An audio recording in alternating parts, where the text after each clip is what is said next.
Kieran Crowley, Matt, he didn't try and put a sheen on that situation. They monstered us.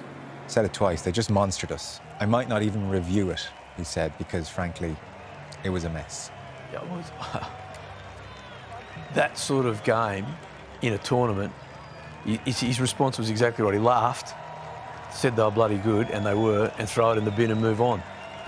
And of all the years I've watched Kieran, he's a very tough, hard old Kiwi. I've never seen him smile so much. Yeah. But from a coaching point of view, what can you possibly learn except reinforce negatives to the team if you really drag them through it? There obviously has to be some addressing on that. He's glossing over parts of it.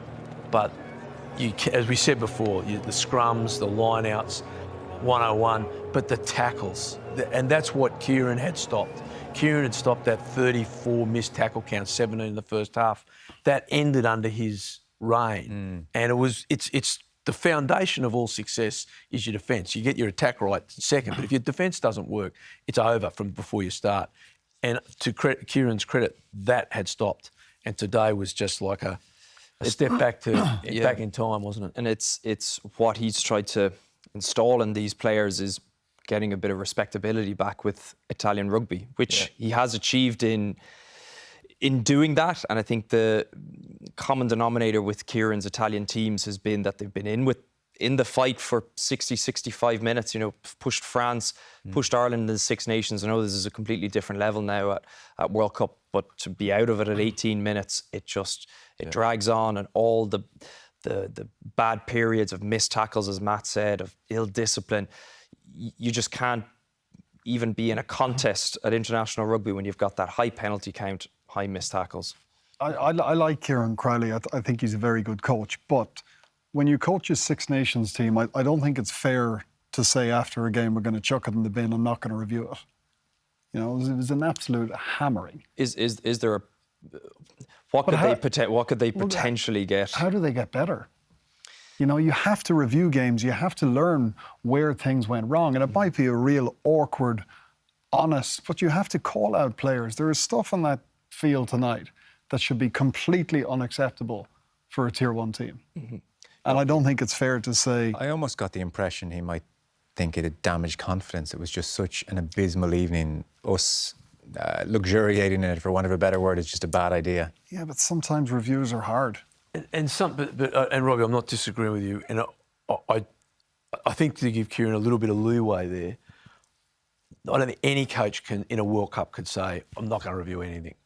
But I think what he's saying is that they're not going to do it in the detail to say, because the errors were so gross. Like we saw that try from Dan Coles going down the sideline. There's two Italian defenders, two New Zealand attackers. And they scored a try on an overlap because the individuals making just shocking decisions. The pressure was just shocking. So we put it this way then, maybe you and Rob might meet halfway in the point. I understand him maybe saying, oh, geez, it was just that bad, I don't even know if we'll review it. At the same time, maybe he should have come out and actually said, that is really not good enough from the team tonight. That is not good enough. It's not just a case of they monstered us, they were awesome, they were great. There has to be a little bit of, we were really bad tonight by the standards we've set. He would know that, of course. And again, there is player responsibility within that. You got to make your first up tackles. And as I said, 18 minutes into a test match, the game is done. Why do you think this, on this stage, after two very decent Six Nations campaigns, just blossomed in such a horrific way? I think even you said it during the game that Italy hasn't necessarily played that well actually in this World Cup. Hasn't sort of haven't hit the ground running. From beating Wales in Cardiff to this.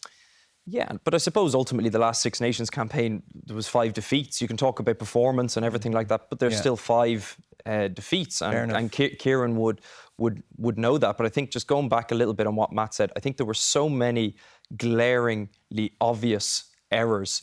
You could actually review that for 6 hours in 2 days' time because there were so many things. And yes, players should know better, and that is how you're going to improve.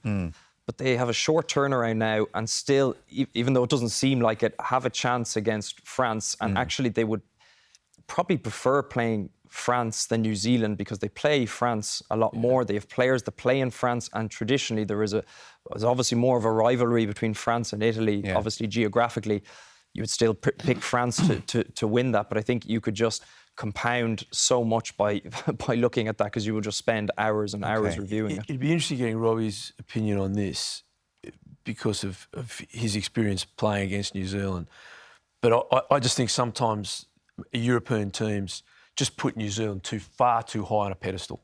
And that team that I really admire the way they fight, that Italian team, they didn't have any fight tonight. Like, psychologically, they were shattered. And that, to me, showed in almost every aspect of play. And I think, and again, Robbie, you know, Ireland used to do that, and they don't anymore. And I think that was like an Italian side that Ireland might have done, you know, 10 years ago, 12 years ago. But I don't think teams should put New Zealand on a pedestal anymore. I'm agreeing with you. And, you know, you're right, it probably did look like that.